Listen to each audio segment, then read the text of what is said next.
ವಿದ್ಯಾ ಅವರ ಮನೆಯವರು, ತವರು ಮನೆಯವರು ಆರೋಪವನ್ನು ಮಾಡ್ತಾ ಇದ್ದಾರೆ.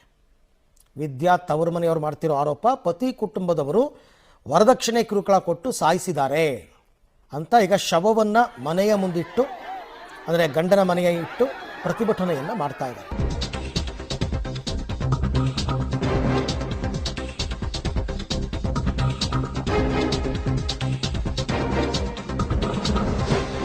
ಈ ಪ್ರಕರಣದ ಹಿನ್ನೆಲೆಯನ್ನು ನೋಡೋದಾದರೆ, ಜೂನ್ 30ನೇ ತಾರೀಕು ಮನೆಯಿಂದ ನಾಪತ್ತೆಯಾಗಿದ್ದರು ವಿದ್ಯಾ. ಅದೇ ದಿನ ಪತ್ನಿಯ ನಾಪತ್ತೆ ಬಗ್ಗೆ ಠಾಣೆಯಲ್ಲಿ ದೂರು ನೀಡಿದ್ದ ಶಿವು, ನನ್ನ ಪತ್ನಿ ನಾಪತ್ತೆಯಾಗಿದ್ದಾರೆ ಅಂತ. ಜೂನ್ 30ನೇ ತಾರೀಕು ಅದೇ ದಿನ ರೈಲ್ವೆ ಹಳಿ ಮೇಲೆ ಗಾಯಗೊಂಡ ಸ್ಥಿತಿಯಲ್ಲಿ ವಿದ್ಯಾ ಸಿಗ್ತಾರೆ. ಹಾಸನ ಜಿಲ್ಲೆ ಅರಸೀಕೆರೆ ಬಳಿ ರೈಲ್ವೆ ಹಳಿ ಬಳಿ ಪತ್ತೆಯಾಗಿದ್ದರು ವಿದ್ಯಾ. ಗಾಯಗೊಂಡಿದ್ದ ವಿದ್ಯಾಳನ್ನು ಆಸ್ಪತ್ರೆಗೆ ಸಾಗಿಸುವ ಮಾರ್ಗ ಮಧ್ಯದಲ್ಲಿ ಅವರು ಸಾವನ್ನಪ್ಪಿದ್ದಾರೆ. ವಿದ್ಯಾಳನ್ನ ಕೊಲೆ ಮಾಡಿರೋದಾಗಿ ವಿದ್ಯಾ ಕುಟುಂಬದವರು ಆರೋಪ ಮಾಡ್ತಾ ಇದ್ದಾರೆ.